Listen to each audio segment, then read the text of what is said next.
매일 성경 묵상 나눔입니다. 오늘은 12월 29일 화요일입니다. 오늘 본문은 시편 42편 1절에서 11절의 말씀입니다. 본문을 읽습니다. 하나님이여 사슴이 시냇물을 찾기에 갈급함같이 내 영혼이 주를 찾기에 갈급하나이다. 내 영혼이 하나님 곧 살아계신 하나님을 갈망하나니 내가 어느 때에 나아가서 하나님의 얼굴을 배울까. 사람들이 종일 내게 하는 말이 내 하나님이 어디 있느뇨 하니 내 눈물이 주야로 내 음식이 되었도다. 내가 전에 성의를 지키는 무리와 동행하여 기쁨과 감사의 소리를 내며 그들을 하나님의 집으로 인도하였더니 이제 이 일을 기억하고 내 마음이 상하는도다. 내 영혼아 내가 어찌하여 낙심하며 어찌하여 내 속에서 불안해하는가. 너는 하나님께 소망을 두라. 그가 나타나 도우심으로 말미암아 내가 여전히 찬송하리로다. 내 하나님이여 내 영혼이 내 속에서 낙심되므로 내가 요단 땅과 헤므론과 미살산에서 주를 기억하나이다. 주의 폭포 소리에 깊은 바다가 서로 부르며 주의 모든 파도와 물결이 나를 휩쓸었나이다. 낮에는 여호와께서 그의 인자하심을 베푸시고 밤에는 그의 찬송이 내게 있어 생명의 하나님께 기도하리로다. 내 반석이신 하나님께 말하기를 어찌하여 나를 잊으셨나이까. 내가 어찌하여 원수의 압제로 말미암아 슬프게 다니나이까 하리로다. 내 뼈를 찌르는 칼같이 내 대적이 나를 비방하여 늘 내게 말하기를 내 하나님이 어디 있느냐 하도다. 내 영혼아 내가 어찌하여 낙심하며 어찌하여 내 속에서 불안해하는가. 너는 하나님께 소망을 두라. 나는 그가 나타나 도우심으로 말미암아 내 하나님을 여전히 찬송하리로다. 오늘 본문은 두 개의 단락으로 나누어져 있습니다. 단락별로 살펴보겠습니다. 시편 42편은 41편과 연결되어져 있어서 함께 읽는 것을 권합니다. 42편에서는 41편의 이야기처럼 자신의 곤고한 상황에 대해서 하나님 앞에 토로하는 말로 시작을 하는데 사슴을 이야기하고 있습니다. 사슴이 시냇물을 찾기에 갈급함같이 내 영혼이 주를 찾기에 갈급합니다. 이렇게 말합니다. 시냇물을 찾기에 갈급한다라는 말은 단순히 물을 찾는다라는 뜻일 수도 있지만 그 물을 마실 기회를 찾는 사슴의 모습도 한번 생각해 보십시오.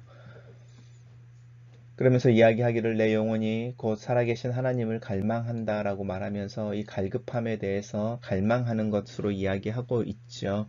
그리고 그 탄식하는 말이 내가 언제 하나님의 얼굴을 배울 수 있겠습니까? 라고 말하는데 내가 단순히 그 탄식하는 것뿐만이 아니라 내 주변에 있는 사람들조차도 나를 향하여 내 하나님이 어디 있냐라고 비아냥거리고 조롱할 만큼 이 시인의 상황이 좋지 않은 것 같습니다.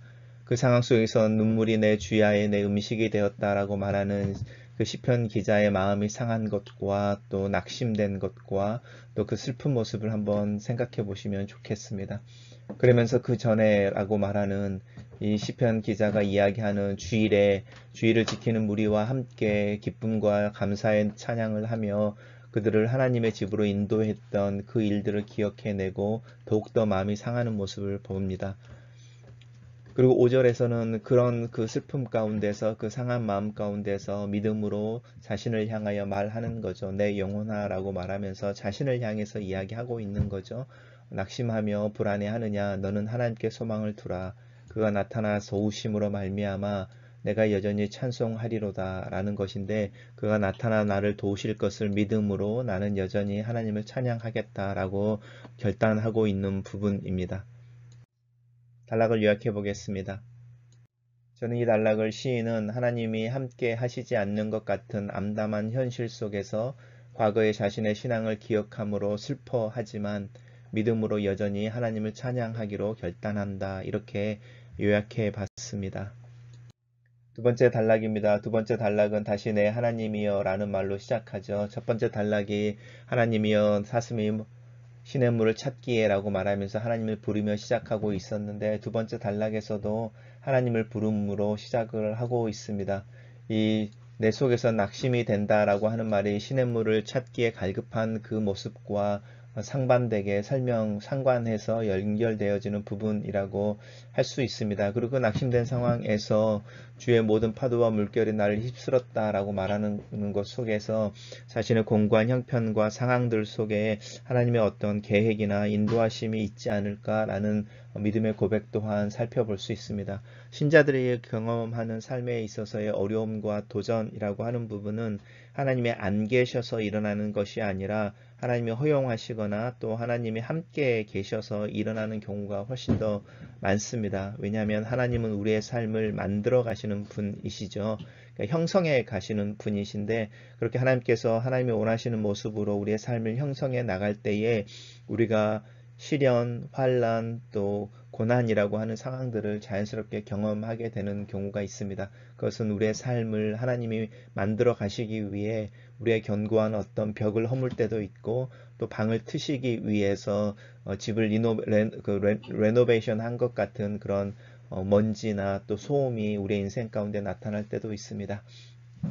하지만 하나님의 인자하심을 기억하는 거죠. 그의 인자하심을 베푸시고 밤에는 그의 찬송이 내게 있다라고 말하는데, 이 하나님이 내 삶을 인도하시고 또 내 삶을 만들어 가신다라는 그 인자하심과 또 하나님의 일하심에 대해서 신뢰하는 그 믿음으로 말미암아 우리는 그렇게 우리의 환난과 어려움 가운데서 하나님을 바라볼 수 있습니다. 그래서 너희가 환난 중에 있느냐 하나님께 기도하라라고 성경이 권면하고 있는 내용도 같은 연결선상에 있습니다. 하지만 시편 기자는 자신이 그 상황 속에서 곤고함에 대해서 분명하게 표현하고 있습니다. 이게 정직한 자들의 기도인데, 나의 반석이신 하나님께 말하기를 어찌하여 나를 잊으셨습니까? 나로 어찌하여 내 원수의 앞지로 말미암아 슬프게 다니게 하십니까? 내 뼈를 찌르는 칼같이 내 대적이 나를 비방하여 나에게 하나님이 어디 있는지 조롱합니다 라고 말하는 자신의 현실에 대해서 정직하게 내려놓는 기도인데, 이 기도를 리차드 포스트는 버림받은 자들의 기도라고 말합니다. 이런 기도의 극치는 예수님께서 십자가에서 돌아가시기 전에 나의 하나님 어찌하여 나를 버리시나이까 라고 고백하는 그 기도가 아마 이런 류의 정직한 기도의 정점의 기도가 아닐까 싶습니다. 믿음으로 산다라는 것은 아무렇지도 않다라고 하나님 앞에 있는 것이 아니라, 하나님이 내 삶을 만지시고 내 삶을 빚어가실 때에 내가 느끼는 슬픔이나 아픔이나 고통이 있을 때에 그것을 하나님 앞에 표현해내고, 그 표현해내는 중에 여전히 하나님을 붙잡고 하나님의 일하심을 믿습니다 라고 고백하는 그 믿음이 중요한 믿음입니다. 그래서 11절은 다시 우리 일단 첫 번째 단락에서 보았던 것처럼 동일한 문장이 반복되면서 나오는데, 내 영혼아 내가 어찌하여 낙심하며 어찌하여 내 속에서 불안해하느냐, 너는 내 하나님께 소망을 둬라. 나는 그가 나타나 도우심으로 말미암아 나는 여전히 하나님께 찬송한다 라고 말하는 이 믿음인 거죠. 하나님이 내 삶을 형성해 가시는 과정 속에 허락하시는 시련과 고통과 어려움이 있다면 나는 그 고통을 하나님과 나누며 하나님 나에게 주시는 그 훈련과 연단의 기간을 지나가겠다라고 말하는 부분이기도 합니다. 단락을 요약해 보겠습니다. 저는 이 단락을 시인은 자신의 낙심과 탄식을 하나님 앞에 숨기지 않으면서도 하나님께 소망을 두고 하나님을 찬양하겠다고 결단한다 라고 요약해 봤습니다. 첫 번째 묵상 포인트입니다. 신앙생활을 하면서 내 안에 있는 서로 다른 자아 혹은 서로 다른 두 현실 사이에서 갈등할 때가 있다. 육신에 속한 자아는 눈에 보이는 현실에 민감하며 육체적인 자극과 마음의 감정적 반응에 민감하다. 이에 반해 영적인 자아, 예수 그리스도 안에서 새로워진 속 사람은 믿음과 보이지 않는 세계, 하나님의 말씀과 약속에 근거한 신뢰와 책임을 강조한다. 나는 이 두 개의 서로 다른 자아를 가지고 산다. 때로는 작은 말에 마음이 상하고 화를 내기도 한다. 타인들을 판단하기도 하고 그들의 시선에 주눅 들기도 한다. 하나님을 향하여 서 있을 때는 용서할 수 있고 평안을 누린다. 바울처럼 믿음의 사람들도 자신 속에 있는 이 두 자아의 갈등을 경험했다. 내 속사람으로는 하나님의 법을 즐거워하지만 내 몸속에 또 다른 법이 있어 내 마음의 법과 싸워 나를 죄의 법 아래로 사로잡는다 라고 탄식한다. 시냇물을 찾아 갈급한 사슴으로 자신을 묘사하고 있는 시인의 모습이 애처롭다. 단순히 물이 없어 목마르다는 표현만은 아니다. 시냇가 앞에 서서도 마음 놓고 물을 마실 수 없는 그 연약함 때문에 물을 마실 수 있는 순간을 기다리는 그 모습이 훨씬 더 애처롭다. 예루살렘에서 성도들과 함께 기쁨으로 예배하던 때에 대한 회상이 요즘 내 모습과도 비슷하다. 주일 예배에 대해 조금씩 무감각해지고 집중력이 떨어져 가는 내 모습에 낙심이 된다. 하나님 말씀을 사모하고 하나님 앞에 예배하던 때에 회복을 기도하고 또 기도한다. 나는 이 아침에 내 속사람을 향하여 너는 내 하나님을 바라라 라고 격려하고 선언한다. 내 눈으로 보이는 현실이 아니라 믿음으로 보는 현실을 붙잡는다. 하나님은 나보다 더 크신 분이시며 나를 사랑하시고 나를 위해 일하시는 분이시다. 그분의 사랑과 용납하심에 나를 맡기고 작은 소리로 하나님을 향한 노래를 불러본다. 물가에 서 있으면서도 마음 놓고 물을 마시지 못하는 사슴처럼 온전히 하나님을 찬양하고 평안하게 하루를 지낼 수 없는 상황이 나의 현실이다. 마음으로 하나님을 찬양하며 믿음으로 하루의 아침을 열어도 어느새 내 마음은 짜증이 자리 잡고 다른 사람들의 시선과 판단이 나를 사로잡는다. 금방 하나님을 잊어버리고 투덜대며 내게 주어진 일을 억지로 하는 나를 본다. 내 믿음의 연약함 때문에 경험하는 갈등은 하나님을 향하여 돌아서는 순간 해결되어지는 것이 감사하다. 이 믿음 또 회개에 대한 용기가 감사할 뿐이다. 하지만 살다 보면 너를 돕는 하나님이 어디 있느냐라는 조롱의 말을 듣는 순간이 있다. 내 형편을 보고 하나님을 조롱하는 순간, 그 소리를 듣는 순간 내가 슬퍼하거나 내 상황이 어렵거나 내 마음이 내 자신보다 나 때문에 영광을 받지 못하는 하나님이 걱정되는 순간이 있다. 이때가 정말로 슬픈 순간이다. 나 때문에 속이 상하신 하나님에 대한 생각이 내 마음을 상하게 한다.